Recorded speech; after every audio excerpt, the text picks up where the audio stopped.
अरुणाचल को लेकर इंडिया के साथ चाइना के रिलेशंस फिर एक बार बद से बदतर हो सकते हैं। और ऐसा मैं क्यों कह रहा हूँ, क्योंकि फिर एक बार किसी इंडियन को चाइना एयरपोर्ट पर इलीगली डिटेन किया गया। इस यूट्यूब ब्लॉगर ने क्लेम करा कि जैसे ही वो चाइना में अपनी ट्रिप के लिए लैंड करते हैं, उसके बाद उन्हें इमिग्रेशन पर ही इलीगली डिटेन कर लिया जाता है। ये इंडियन यूट्यूबर क्लेम करते हैं कि जैसे ये चाइना एयरपोर्ट के इमिग्रेशन पर जाते हैं और उनके पासपोर्ट पर स्टैंप लगता है, उतने में अथॉरिटीज के सिस्टम पर कुछ पॉप करता है, जिसके बाद उन्हें वहां पर इलीगली डिटेन कर लिया जाता है। उनसे उनके सारे इलेक्ट्रॉनिक डिवाइसेस और कैमरास ले लिए जाते हैं, पर उनके बैग में रखा एक आईपैड वहां पे रह जाता है, जिससे वो कुछ ऐसी चीजें रिकॉर्ड करते हैं जिसे सुन के आपके रोंगटे खड़े हो जाएंगे। यहाँ देखने वाली बात यह है कि एग्जैक्टली उन्हें किसी चीज की रीजनिंग नहीं दी जाती कि क्यों उनको वहां पर इलीगली डिटेन किया गया है। पर ये ब्लॉगर समझ जाते हैं कि जो उन्होंने अपनी वॉइस अरुणाचल के लिए रेस करी, उसे लेकर वहां उन्हें डिटेन किया जा रहा है। और ये कोई पहली बार नहीं है कि जब किसी इंडियन को चाइना में अरुणाचल को लेकर इलीगली डिटेन किया गया। इससे पहले एक लेडी को उनकी अरुणाचल की आइडेंटिटी को लेकर एयरपोर्ट पर 4 घंटे तक रोका गया था।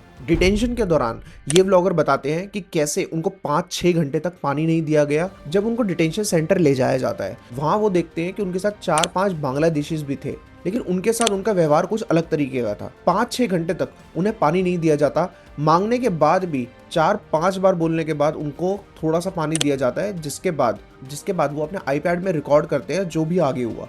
सुबह से 50 बार रिक्वेस्ट करके अब पानी मिला है, तो भरोसा भी नहीं है क्या पानी है। Excuse me, where is the food? You can take money, is okay, but bring the food.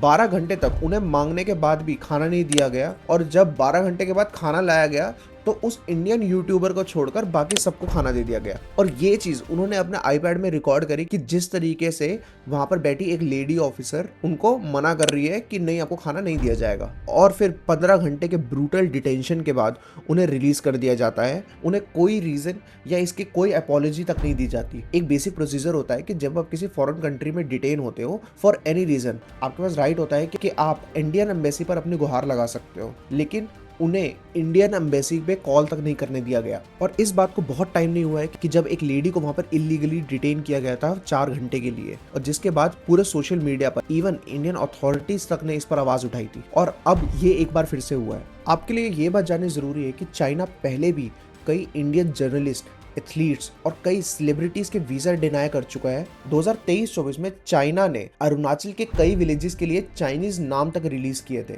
इस इलीगल डिटेंशन को लेकर अब कुछ क्लियर सवाल सामने आते हैं कि व्हाई वाज ही डिटेन्ड और किस लॉ के अंदर उसे डिटेन किया गया। अब इसके बाद अथॉरिटीज इस चीज पर क्या एक्शन लेती है, और इस बार भारत को जवाब मांगना चाहिए चाइनीज अथॉरिटीज से। हर बार चुप्पी से काम नहीं चलेगा। और मेरी नजर में ये सिर्फ एक इंसिडेंट नहीं है, ये है इंडियन सिटीजन्स और नेशनल सिक्योरिटी के बीच का इशू। आपका इस बात पे क्या कहना है, कमेंट सेक्शन में जरूर बताएं।